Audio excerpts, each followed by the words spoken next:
Bismillahirrahmanirrahim. Assalamualaikum warahmatullahi wabarakatuh. Sebelumnya saya memperkenalkan diri. Nama saya Suryani Sapitri. Saya dari Fakultas Pertanian di jurusan Teknologi Industri Pertanian dengan NIM E1B2000001. Baik, di sini saya akan menjelaskan atau memaparkan hasil paper yang telah saya buat yang berjudul Relevansi Pancasila dalam Menghadapi Era Industri 4.0 dan Society 5.0. Oke, next. Pancasila merupakan landasan negara Indonesia yang relevan dalam berbagai bidang keilmuan, antara lain di bidang informasi dan teknologi yang saat ini berkembang pesat dibarengi dengan revolusi industri 4.0 dan society 5.0. Revolusi terkait erat dengan inovasi, perkembangan teknologi, serta kompetensi sumber daya manusia, sehingga Pancasila sangat penting untuk berperan dalam peningkatan kapabilitas sumber daya manusia, khususnya dalam hal soft skill. Untuk perumusan Pancasila dan dibentuk Pancasila saya tidak akan jelaskan karena mungkin semua sudah pada tahu ya sejarahnya seperti apa, jadi kita skip saja. Okay, next, selanjutnya. Perkembangan revolusi industri 4.0 dan society 5.0.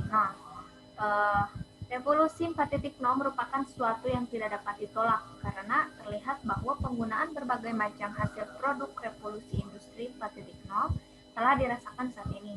Pada revolusi industri sebelumnya biasanya selalu didominasi oleh negara-negara Eropa dan Amerika yang memiliki berbagai modal yang lebih besar. Akan tetapi, revolusi industri 4.0 memungkinkan setiap negara untuk mengembangkan diri dan meningkatkan kemampuan secara internal dari segala segi bidang. Adapun menurut para ahli, yang pertama itu ada Adreja 2017 yang mengemukakan merupakan gerakan nyata terhadap perkembangan informasi dan teknologi yang semakin canggih. Kedua revolusi tersebut sebenarnya memiliki esensi yang berbeda, akan tetapi dengan core yang sama, yaitu teknologi. Selanjutnya itu menurut Agustini 2018, revolusi industri 4.0 juga disebut sebagai revolusi industri yang akan mengubah pola dan relasi antara manusia dengan mesin. Inovasi yang diawali dengan besarnya data internet dan penggunaan cloud mengubah produk industri serta mengubah proses produksi dan pemasaran. Next. Society 5.0 adalah sebuah revolusi industri yang dirumuskan oleh Perdana Menteri Jepang Shinzo Abe pada bulan Maret 2017 untuk menangani segala permasalahan yang terjadi di Jepang dan baru diresmikan pada 21 Januari 2019, di mana saat itu Jepang sedang mengalami sebuah tantangan berkurangnya populasi yang membuat penduduk atau pekerja usia produktif berkurang. Society sendiri menjadi sebuah solusi dari revolusi industri 4.0, di mana banyak masyarakat beranggapan bahwa industri 4.0 akan menggunakan mesin-mesin berteknologi canggih yang akan menekan jumlah pekerjaan yang dilakukan oleh tenaga manusia. Society diharapkan dapat menciptakan nilai baru melalui perkembangan teknologi canggih, dapat mengurangi adanya kesenjangan antara manusia dengan masalah ekonomi ke depannya. Ada karakteristik di era kedua revolusi tersebut. Nah, ditandai dengan adanya peningkatan digitalisasi dan kecerdasan buatan. Society 5.0 sebenarnya tidak jauh beda, hanya saja Society 5.0 lebih memfokuskan konteks terhadap manusia. Jika revolusi 4.0 menggunakan kecerdasan buatan sebagai komponen utama dalam membuat perubahan di masa yang akan datang, maka Society 5.0 menggunakan teknologi modern, hanya saja manusia sebagai komponen utamanya.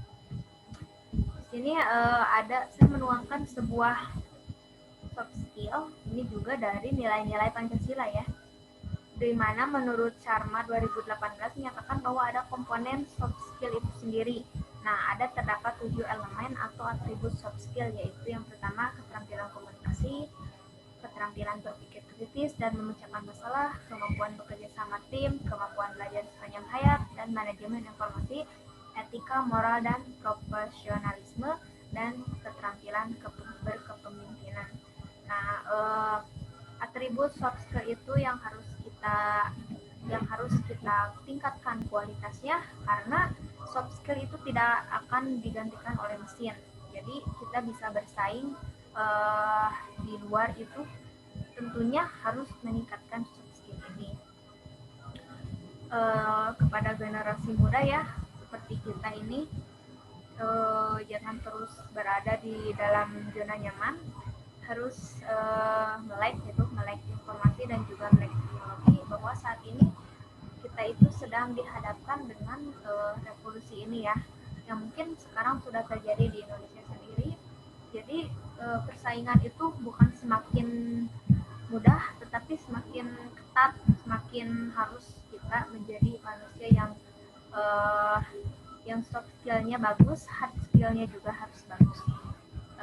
Mungkin hanya itu yang dapat saya sampaikan. Mohon maaf bila ada kesalahan. Intinya sebagai generasi muda harus menjadi penerus bangsa dan negara ini agar bisa menjadikan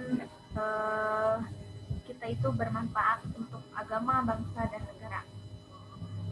Terima kasih. Assalamualaikum warahmatullahi wabarakatuh.